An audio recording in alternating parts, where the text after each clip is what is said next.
Great day, great day, great day. This is Brother Hatim coming at you live with Give Yourself Permission. Man, it was a stroke getting up. I had the pleasure of being in, a hangout last night, and it kept me up a little bit beyond what I supposed to, but it was good because it inspired me.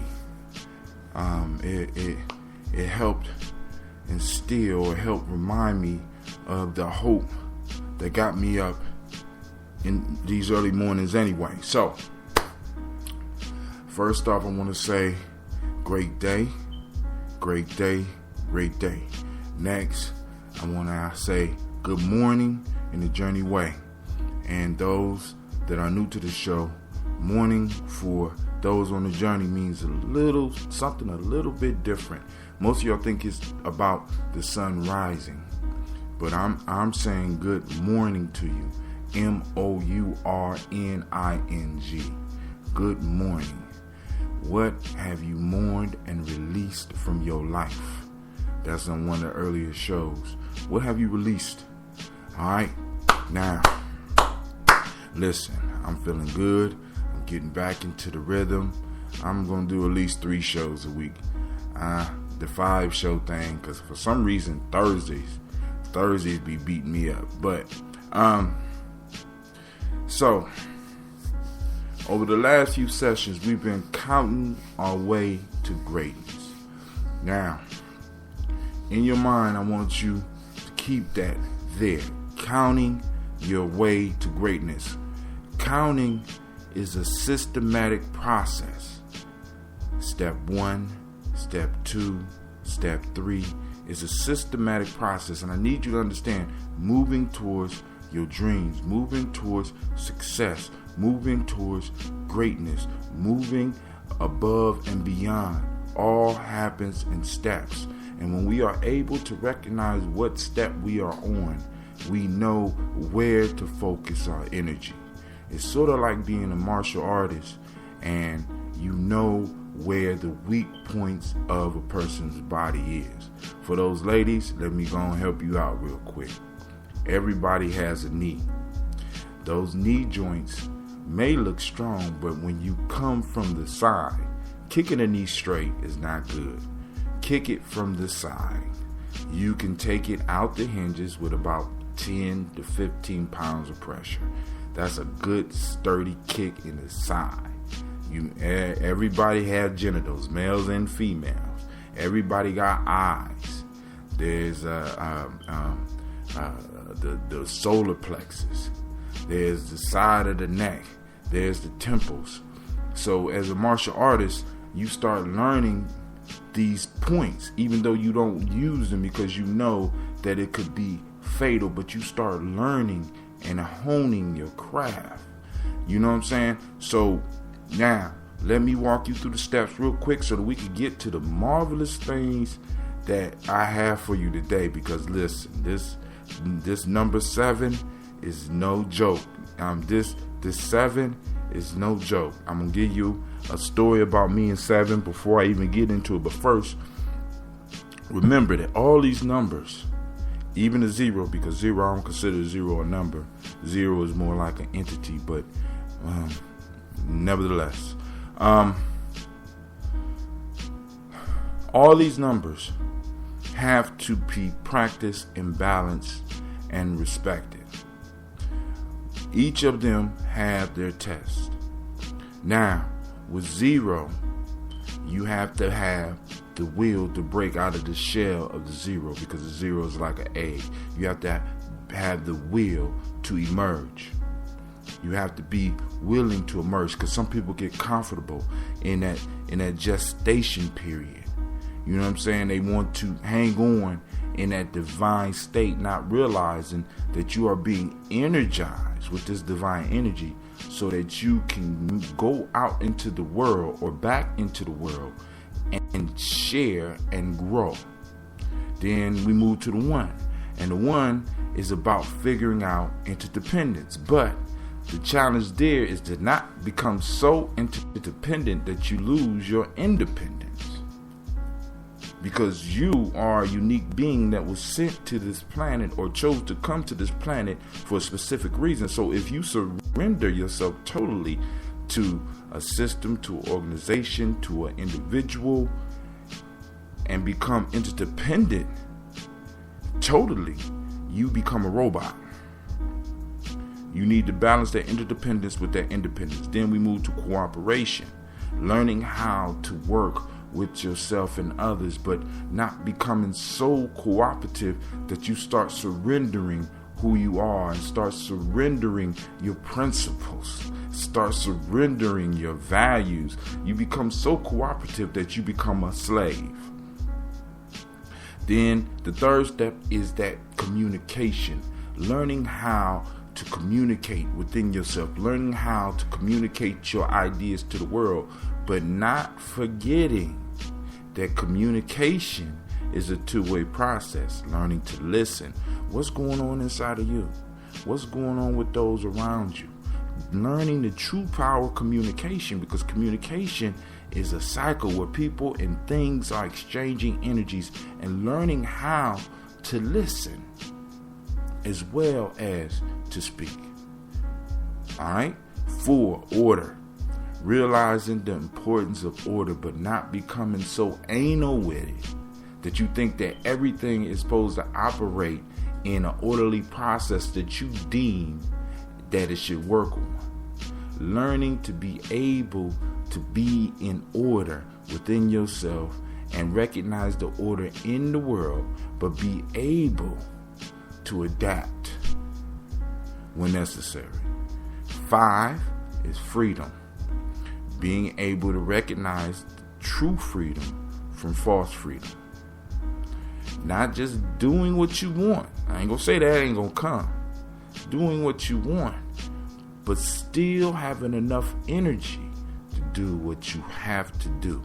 Because to move to greatness, we know we're gonna have to do some uncomfortable things. Then we get to 6, which is the family and the nurturing.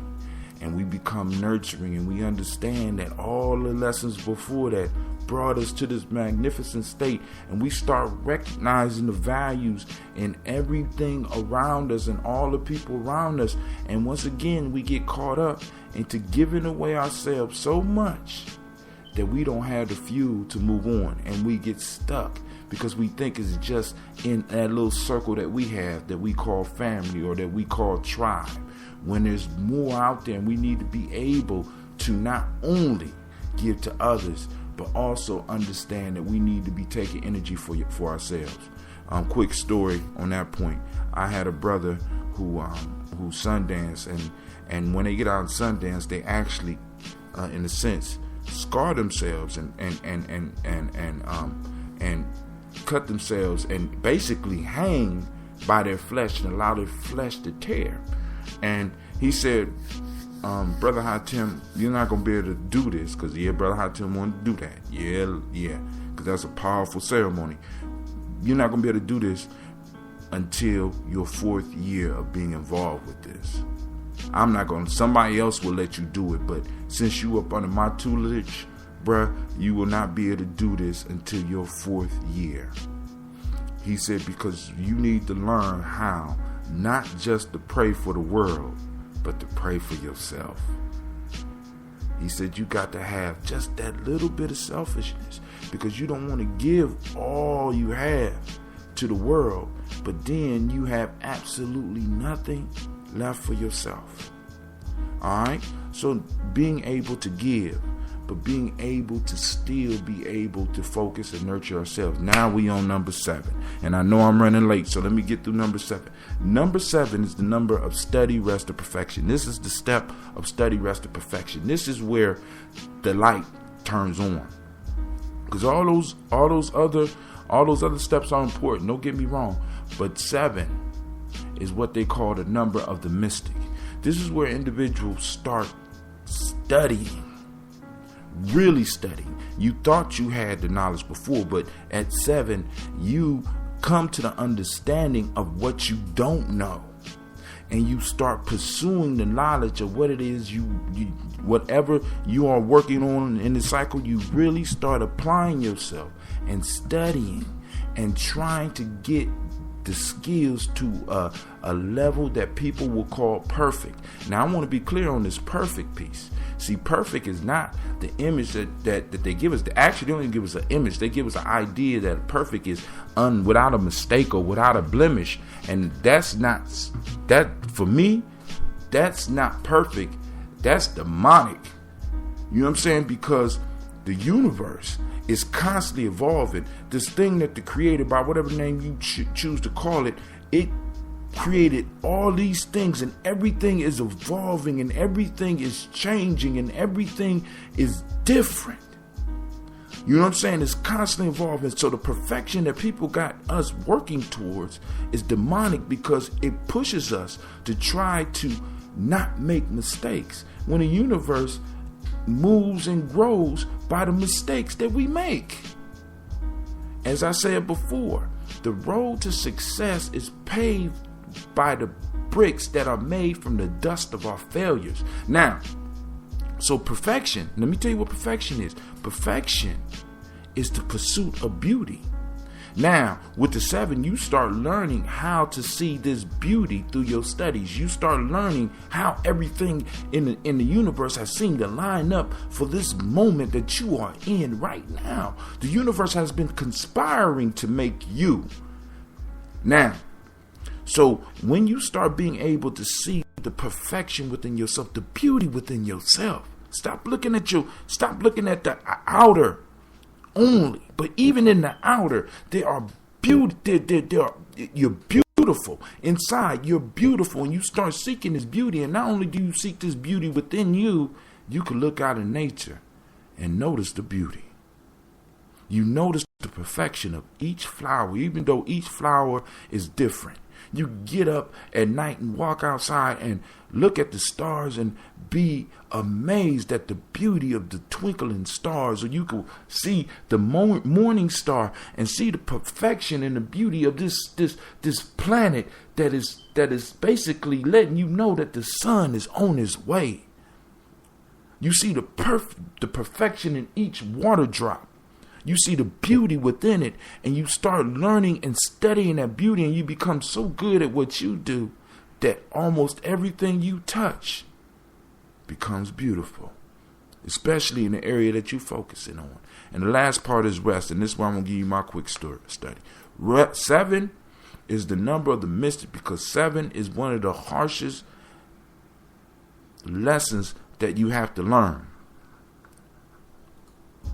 Because with 7, in one of my years, I was in a 7, and when I first started dealing and looking at these cycles, I was in the year 7. And 7 demands study, rest, and perfection, and it lets you know that everything has its place and time. Yes, things do change, and you need to be able to adapt. But 7 is very harsh, and I was reading in a book one time where it says, when you do not focus and do what you're supposed to do in 7, and one of those things that you are doing in 7 is to rest, because it's preparing you for what's coming. Because tomorrow is going to be even doper. But all the numbers are dope. But you know, I have a thing for the number 8. But if you don't do what you're supposed to do in 7 will make you do it. 7 is one of those numbers that won't necessarily make you go back. 7 will find a way to sit you down. So I was running around in my year 7 trying to do 8 things. I was trying to exert my power. I felt that I had arrived while I was in my 7. And 7 forced me to sit down with a gunshot. And I was laying in the hospital bed, and it became so clear to me after I started looking at it, because I had all these signals that I needed to slow down. Slow down. Enjoy the beauty. Perfect what you're doing. And everything is going to come to you, dude. You ain't got that habit right now. Sit up here and immerse yourself in study, rest, and perfection until it's time to move on. Now, tomorrow we're going to get into the number 8. I'd like to thank you for taking the time. I'm sorry I went 10 minutes and 30 seconds over, but y'all know it's hard for me to contain myself for just 5 minutes. I'm trying. I'm trying, but recognize the perfection in what I'm doing. Recognize the beauty in what I'm doing, or at least attempting to do. This is Brother Hatim saying thank you. Make sure you check me out at www.giamijourney.com. Also, if you could, download my app. You can get it at the Google App Store. I'm still working on it. I'm going to get the bugs knocked out. It's just me right now. So far as the radio show, I got other people I'm working with on other things. But until I get me a team, I'm going to be kind of slow on stuff. But make sure you check out the app. Also, check out the books on my website. I got Giami Journey workbook. I got Players Pyramid, and I also have the Warriors Handbook, Giami Warrior Handbook. But this is Brother Hatim saying peace, and I pray that your day will be as beautiful as you are.